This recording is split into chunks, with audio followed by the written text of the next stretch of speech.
안녕하세요. 쉼표숲입니다. 당신의 출근길을 상상해 보겠습니다. 지옥철에 몸을 싣고 회사로 향하는 길. 머릿속을 가득 채우는 건 오늘 할 업무가 아닐 겁니다. 바로 그 사람. 말도 안 되는 지시를 내리고 책임은 요리조리 피하는 무능한 상사. 그 사람 얼굴만 떠올려도 벌써부터 가슴이 답답해지시죠? 많은 직장인들이 이런 상사를 만나면 보통 두 가지 반응을 보입니다. 화병이 날 정도로 스트레스를 받으며 싸우거나 아니면 저리 싫어 중이 떠나듯 조용히 퇴사를 준비하거나. 하지만 여러분, 감정적으로 싸우는 건 하수입니다. 그리고 억울하게 내가 떠나는 건 더더욱 정답이 아닙니다. 오늘 제가 제안할 방법은 제3의 길입니다. 상사를 쫓아내는 것이 아니라 그를 완벽하게 고립시키고 오히려 내 마음대로 조종하는 방법. 역사 속에서 권력자들이 사용했던 은밀하고도 치명적인 그림자 통치의 기술을 알려드리겠습니다. 이 영상은 단순한 처세술이 아닙니다. 여러분의 오피스 라이프를 고통스러운 막장 드라마에서 통쾌한 전략 시뮬레이션 게임으로 바꿔줄 치트키가 될 것입니다. 영상을 끝까지 보신다면 내일부터 상사를 대하는 여러분의 눈빛이 완전히 달라질 겁니다. 본격적인 기술에 들어가기 전에 우리는 먼저 이해해야 합니다. 도대체 저 사람은 왜 저 자리에 앉아 있는 걸까요? 그리고 왜 저렇게 무능한 걸까요? 심리학에는 피터의 법칙이라는 게 있습니다. 조직 내의 모든 사람은 자신의 무능력이 드러나는 단계까지 승진한다는 이론이죠. 쉽게 말해볼까요? 여러분의 상사도 과거에는 꽤 일을 잘하는 실무자였을 겁니다. 영업을 잘해서 개발을 잘해서 계속 승진을 했겠죠. 하지만 관리자의 역할은 실무와는 완전히 다른 영역입니다. 큰 그림을 보고 사람을 관리하고 정치적인 판단을 해야 하죠. 그런데 불행하게도 그는 그 능력은 없는 상태에서 딱 거기까지 승진해버린 겁니다. 그러니 그에게 분노하지 마세요. 그는 악당이라기보다는 시스템이 만들어낸 불량품에 가깝습니다. 그의 무능함은 여러분이 화를 내야 할 대상이 아니라 철저하게 이용해야 할 약점이라는 사실을 기억해야 합니다. 자, 이제 역사책을 잠시 펼쳐보겠습니다. 프랑스 역사를 보면 메로빙거 왕조라는 시대가 나옵니다. 이 왕조의 후반기 왕들은 아주 독특한 별명을 가지고 있었습니다. 바로 루아 페네앙, 우리말로 번역하면 게으른 왕들입니다. 이 왕들은 나란 일에 관심이 없었습니다. 화려한 마차를 타고 다니며 백성들에게 손이나 흔들어주고 궁전에서 파티를 즐기는 게 일과의 전부였죠. 왕이 이렇게 무능하고 게으르면 나라는 망해야 정상입니다. 그런데 놀랍게도 나라는 아주 잘 돌아갔습니다. 어떻게 그게 가능했을까요? 왕의 뒤에는 궁제라고 불리는 집사들이 있었기 때문입니다. 왕은 왕관을 쓰고 폰만 잡았지만 실질적인 행정, 군사, 외교는 모두 이 궁제들의 손에서 이루어졌습니다. 왕은 궁제가 가져온 서류에 아무 생각 없이 도장만 찍어주었죠. 사람들은 왕을 칭송했지만 진짜 권력은 궁제에게 있었습니다. 자, 다시 사무실로 돌아와 볼까요? 여러분의 상사를 보세요. 하루 종일 인터넷 뉴스를 보거나 자리 비우기를 밥 먹듯이 하고 어려운 결정은 미루기만 하는 그 사람. 그가 바로 21세기의 게으른 왕입니다. 그렇다면 여러분은 누구일까요? 단순한 부하 직원이라고 생각하지 마세요. 여러분은 왕을 대신해 실권을 장악할 궁제입니다.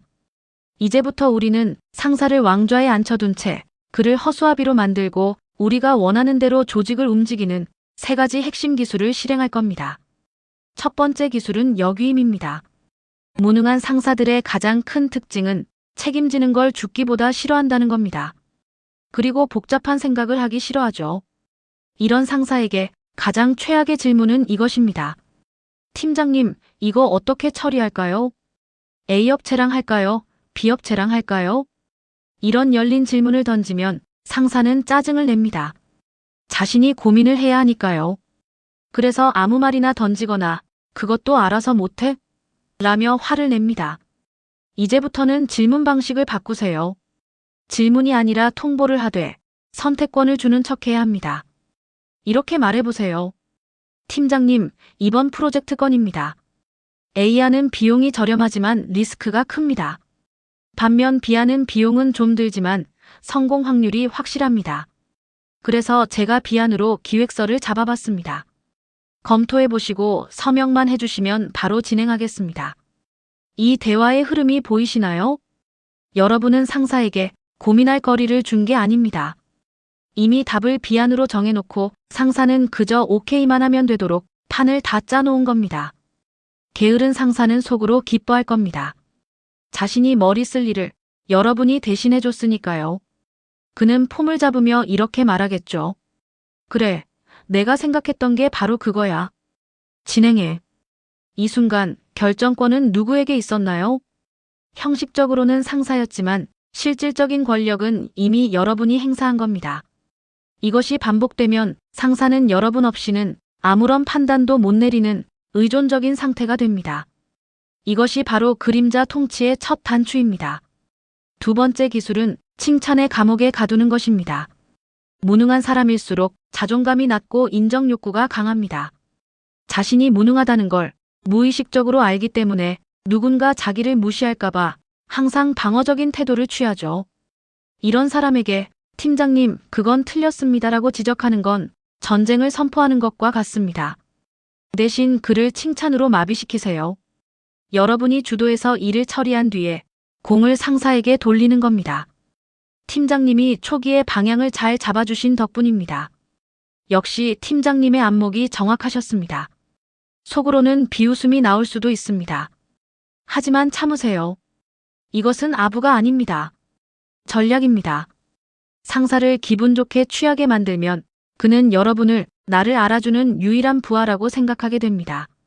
그러면 여러분에 대한 경계심을 풀고 더 많은 권한을 위임하게 되죠. 김대리가 알아서 해.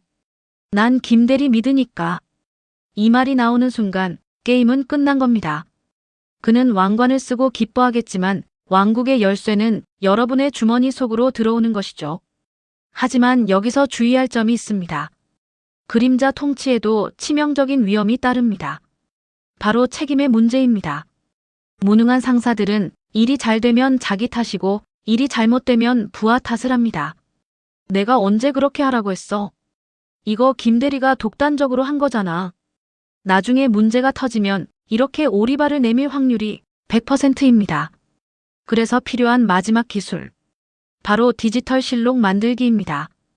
역사책에 왕의 언행이 모두 기록되듯 상사의 지시를 기록으로 남겨야 합니다. 그들은 주로 말로 지시하는 걸 좋아합니다. 증거를 남기지 않기 위해서죠. 절대로 그냥 듣고 넘기지 마세요. 상사의 자리에서 나오자마자 즉시 이메일을 쓰십시오. 제목은 금일 업무 지시 사항 재확인으로 하세요. 내용은 건조하고 정중하게 씁니다. 팀장님, 아까 회의실에서 말씀하신 대로 A업체가 아닌 B업체로 선정하여 진행하겠습니다. 혹시 수정사항이 있으시면 회신 부탁드립니다. 그리고 이 이메일을 보낼 때 가장 중요한 팁이 있습니다. 바로 숨은 참조 기능을 활용하는 겁니다. 업무와 관련된 직원이나 신뢰할 수 있는 동료를 숨은 참조에 넣으세요. 이것은 단순한 업무 메일이 아닙니다. 훗날 여러분을 지켜줄 가장 강력한 방패이자 알리바이입니다. 나중에 상사가 딴소리를 할 때 조용히 이메일을 꺼내면 됩니다. 팀장님, 그날 제가 확인 메일 보내드렸고 별다른 말씀 없으셔서 지시대로 진행했습니다.